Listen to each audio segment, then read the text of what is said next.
පොලිසියෙන් හිරු තහනම් කරාවිද. විදුලි සංදේශ නියාමක කොමිසම හිරු නාලිකා සංඛ්‍යාත නැවත පවරා ගනීවිද. හිරු නාලිකාව මෙතනින් ඉවර වේවිද. මේ වගේ ප්‍රශ්න දැන් සමාජයේ ලොකු කතා බහකට මුලපුරලා තියෙනවා. ඒත් මේ අර්බුදේ ඉවර වෙන්නේ කොතනින්ද කියලා කියන්න අපි තාම දන්නේ. හැබැයි එකක් කියන්න පුළුවන්. වුඩ්ලර්ලා වුඩ් පෙකර්ලා වුණු දවසට ආණ්ඩුව රෙනෝ කියන එක මට නම් කැට තියලා කියන්න පුළුවන්. හිරු මරු කියන කට්ටියට වගේම හිරු නැති කරමු කියන කට්ටියටත් මේ කතාව වැදගත්තේවි කියලා මම හිතනවා. ඒක වෙන්නේ මෙන්න මෙහෙමයි. යම්කිසි ආණ්ඩුවක් දුර්වල වෙමින් තියෙනවා කියලා හඳුනා ගන්න පුළුවන් පළමු අවස්ථාව තමයි ඔවුන් ජනමාධ්‍ය මර්ධනයට අත ගහන වෙලාව. මේ ආණ්ඩුවත් දැන් ජනමාධ්‍ය මර්ධනයට කිසියම් ක්‍රියාමාර්ග ගනිමින් ඉන්න බව පේන්න තියෙනවා.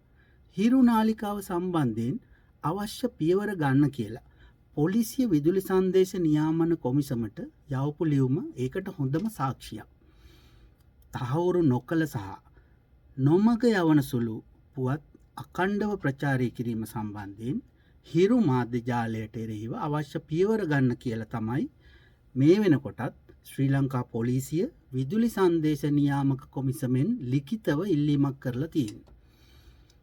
මේක ගැන රටට පැහැදිලි කළේ පොලිස් මාධ්‍ය ප්‍රකාශක සහකාර පොලිස් අධිකාරී F.U. වුඩ්ලර්. ඔහු කියන්නේ හිරු නාලිකාවේ ප්‍රවෘත්ති වාර්තාකරණයන් ගැන කරපු විමර්ශනවලදී මේ කියන කරුණු අනාවරණය වුණා කියලා. සූරියකන්ද පැත්තේ ගංජා වගාවක පොලිසිය කරපු වැටලීමක් ගැන ප්‍රවෘත්තියක් වාර්තා කරපු එක තමයි පොලිසිය මේ ඉල්ලීමට ආසන්නම හේතුව බවට පේන්න තියෙන්නේ. ඒ ගංජවලට වෙලා තියෙන්නේ අර මල්වානේ ගෙදරට වෙච්ච දෙම තමයි. ඒකෙත් අයිතිකාරයෙක් නැහැ. ඉස්සෙල්ලම කියන්න ඕන ශ්‍රී ලංකා පොලිසිය මේ කරලා තියෙන්නේ බල්ලගේ වැඩේ බූරුව කරනවා වගේ වැඩක් බව. හිරු සම්බන්ධයෙන් අවශ්‍ය පියවර ගන්න කියලා පොලිසිය කියලා තියෙන්නේ අනවශ්‍ය වැඩක්. මොකද මේ චෝදනාව ජනමාධ්‍ය අමාත්‍යාංශය පැත්තෙන් වුණා නම් යම් පමණකින් හරි සාධාරණයි කියලා කියන්න අපිට තිබ්බා. ඒත් හොරාට කලින් කෙහෙල් කන වැටපැන්න වගේ තත්ත්වයක් තමයි මෙතනදී අපිට පේන්න තියෙන්නේ. මෙන්න මේ වගේ ජිල්මාට් මෑත අතීතේ අපි ඕන තරම් දැකලා තියෙනවා. පුවත්පත් සීල් තියපු අවස්ථා, ආණ්ඩුවට පවරගත්තු අවස්ථා, රූපවාහිනී ආයතන වලට මැරෙව ඇවිල්ලා මාධ්‍යවේදීන්ට පහර දීපු අවස්ථා, රූපවාහිනී ආයතන වලට බෝම්බ ප්‍රහාර එල්ල කරපු අවස්ථා, ඒවා ගිනි තියපු අවස්ථා, කත්රුවරු මරා දාපු අවස්ථා, මාධ්‍යවේදීන් පැහැරගෙන ගිහින් වද දීපු අවස්ථා ඔබට මතක ඇති. ඒ වගේම අද ප්‍රශ්නයට මුහුණ දීපු හිරු නාලිකාවත් මීට කලින් වරක් තහනම් කරපු අවස්ථාවකුත් තිබුණා. රාජපක්ෂ ආණ්ඩුව එදා හිරු තහනම් කළේ රන්මිහිතැන්න කියන ගමට කොටියාව කියලා ඔවුන් විකාශනය කරපු කිසියම් ප්‍රවෘත්තියක් මුල් කරගෙන බව අපිට මතකයි.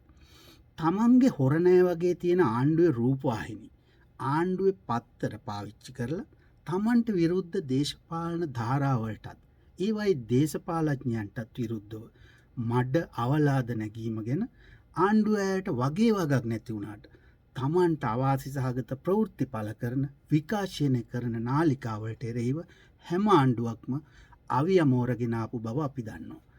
මේක තමයි හැමදාම සිද්ධ වුණේ. මේ ආණ්ඩුවටත් ඒ පාරෙම යන්න වෙලා තියෙන බව දැන් පේන්න තියෙනවා.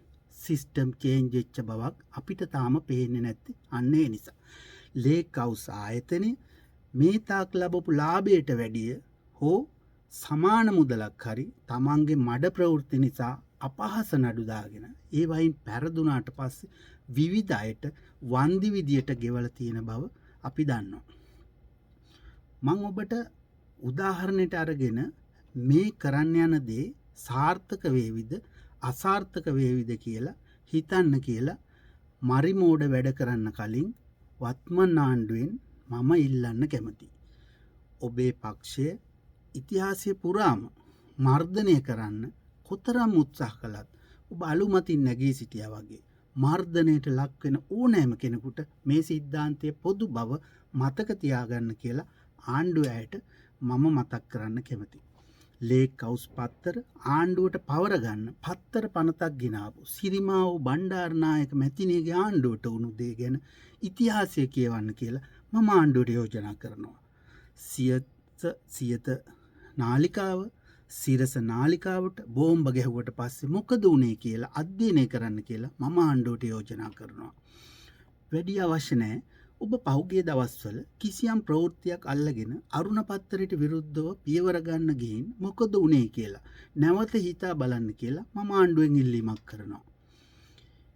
ඊළඟට අපි බලමු පොලිසිය විදුලි සංදේශ නියාමන කොමිසමට යවපු ලියුමේ සඳහන් විදියට ඔවුන් මොකද්ද කරන්න යන්නේ කියලා. පොලිසිය මෙතනදී ඉල්ලන්නේ අවශ්‍ය කටයුතු කරන්න කියලා. මොකද්ද මේ අවශ්‍ය කටයුතු?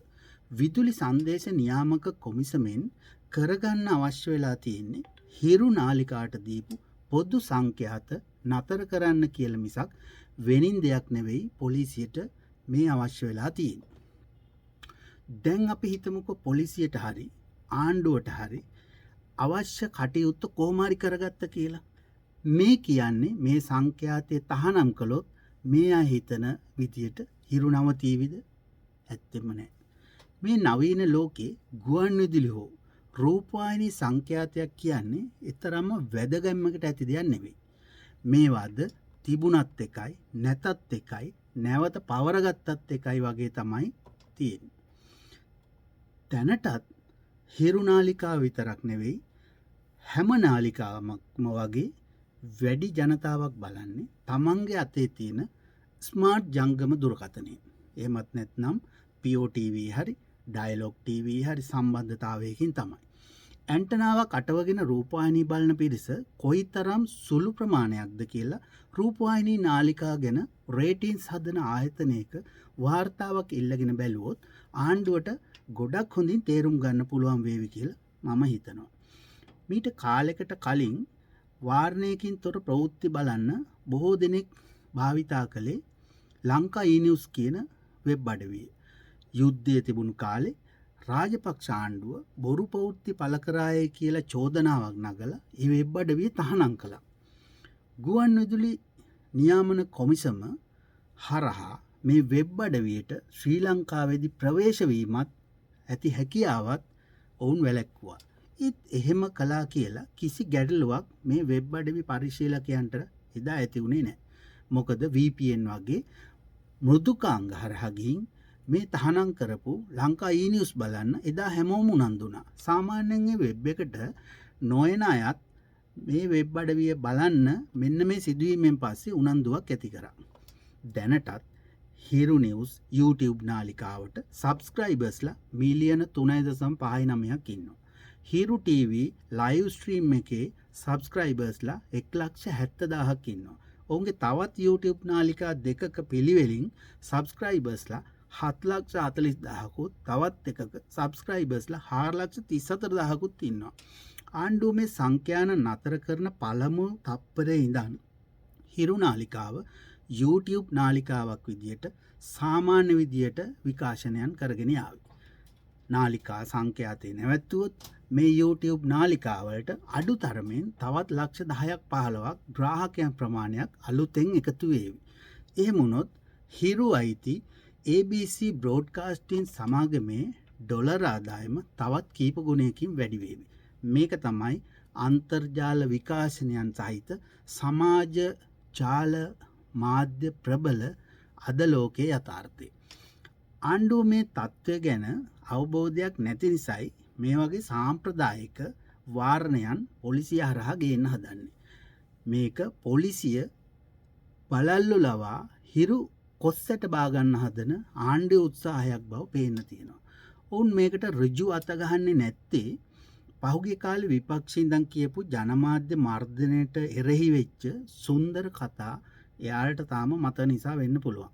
එහෙම නැත්නම් නිකන් අතපුච්ච ගන්න එයාලා කැමති නැති නිසා වෙන්නත් පුළුවන්. වුඩ්ලර් මහත්තයාට මේ වැඩේ බාර දෙන්නේ අන්න ඒ නිසා වෙන්න ඇති. මේ වැඩේ කළොත් වුඩ්ලර් මහත්තයා වුඩ්පෙකර් මහත්තයා බවට අනිවාර්යෙන් පත් වෙනවා. ඉංග්‍රීසියෙන් වුඩ්පෙකර් කියන්නේ කොට්ටෝරුවටනේ. එතකොට කොට්ටෝරුවා කොස්සට බාන්න දන්නේ නැහැ. එයාලා දන්නේ හැම ගහටම කොට යන්න තමයි. හැබැයි කොට්ටෝරුව කෙහෙල් ගහට කොටපු දවසට හොට පැටලෙනවා කියලා අපේ ගම්වල පරණ කතාවක් තියෙනවා. අන්න ඒ කතාවට අනුව හිරු නාලිකාවට කොටපු දවසට කොට්ටෝරුවන්ගේ හොට පැටලෙනවා. මේක එතනින් නවතින්නේ නැහැ. පත්තර පනතක් ගෙනැල්ලා මාධ්‍ය මර්ධනය කරන්න හදපු සිරිමාව් බණ්ඩාරනායක නෝනට ගෙදර යන්න වුණා වගේ. ජනමාධ්‍යවලට අත තියපු රාජපක්ෂ ආණ්ඩුව මිනිස්සුන්ට එපා වුණා වගේ මේ ආණ්ඩුවත් ඒ ආදීනව වලට මූණ දෙන්න අනිවාර්යෙන්ම සූදානම් වෙලා ඉන්න ඕන මෙන්න මේ විදිහේ දේවල් කරොත්. අන්න ඒ නිසා තමයි අපි කිව්වේ වුඩ්ලර්ලා වුඩ්පෙකර්ලා වුණු දවසට ආණ්ඩුව රෙනෝ කියලා. අපි කිව්වේ ඒකයි.